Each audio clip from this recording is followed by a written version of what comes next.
Enseguida, quiero platicarles acerca de las características de la teoría del caso. La teoría del caso, como les decía, debe ser sencilla.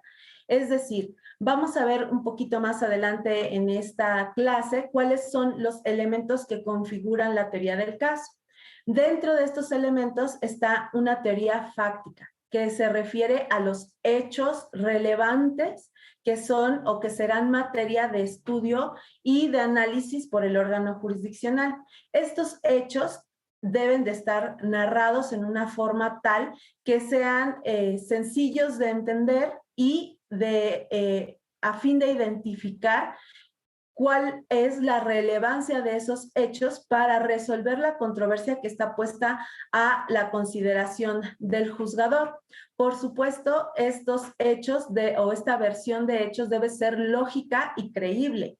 Debe tener una estructura cronológica preferentemente, porque de esta manera es mucho más entendible cuál es la historia que ustedes quieren contar y poner a consideración del juzgador para establecer que tienen derecho a las prestaciones que se estén reclamando, en el caso de la parte actora, o para que sea fácilmente entendible cuáles son las excepciones o cuál es el sustento de las excepciones que ustedes están desplegando como parte de la defensa en el caso de que representen a la parte demandada.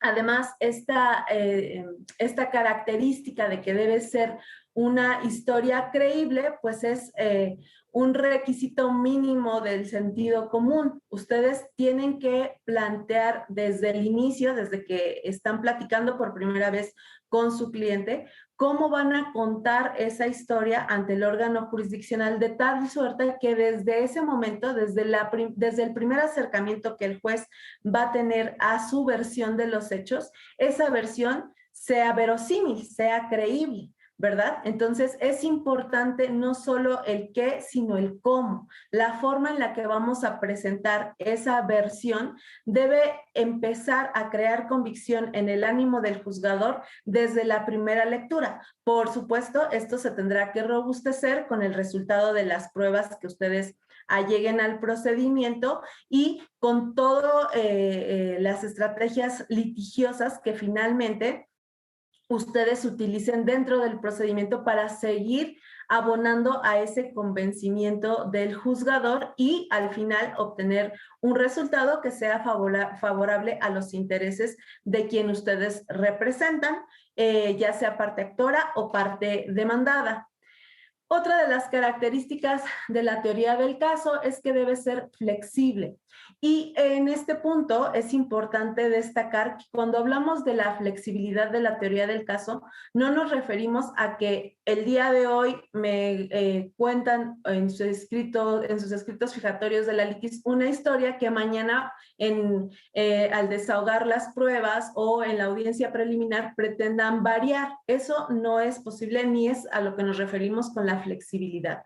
La flexibilidad se refiere a que dentro del procedimiento oral existe una etapa específica para depurar el procedimiento. La audiencia preliminar, entre otros objetivos, tiene el de depurar el procedimiento y para eso están previstas, legisladas, varias etapas.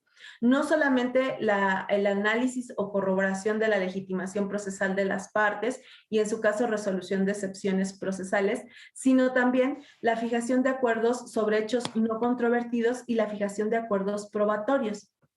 Entonces, si tenemos claro cuáles son los objetivos de cada una de las etapas que constituyen las audiencias dentro de un procedimiento oral, tendríamos que entender claramente que, por ejemplo, la etapa de fijación de acuerdos sobre hechos no controvertidos tiene por objeto depurar el procedimiento excluyendo de prueba, pero no de la litis, aquellos hechos en donde ya existe coincidencia entre las partes.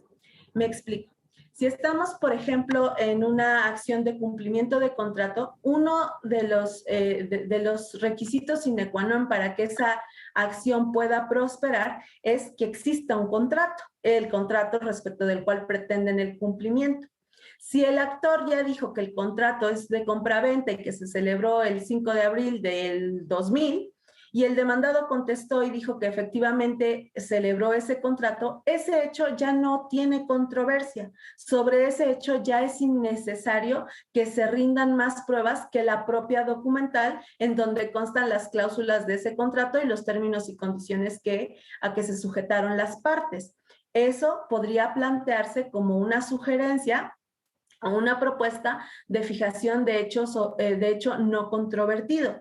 Y necesariamente eso flexibiliza la teoría del caso de ambas partes. ¿Por qué? Porque como veremos un poquito más adelante, la teoría del caso se compone de 3 elementos. Dentro de estos 3 elementos está la teoría probatoria, que se refiere a cuáles son los elementos de prueba que voy a requerir para demostrar esta versión de hechos que sustento ante el tribunal, ya sea como demandante o bien como enjuiciado, ¿verdad? Entonces, a eso es a lo que se refiere esta característica de flexibilidad.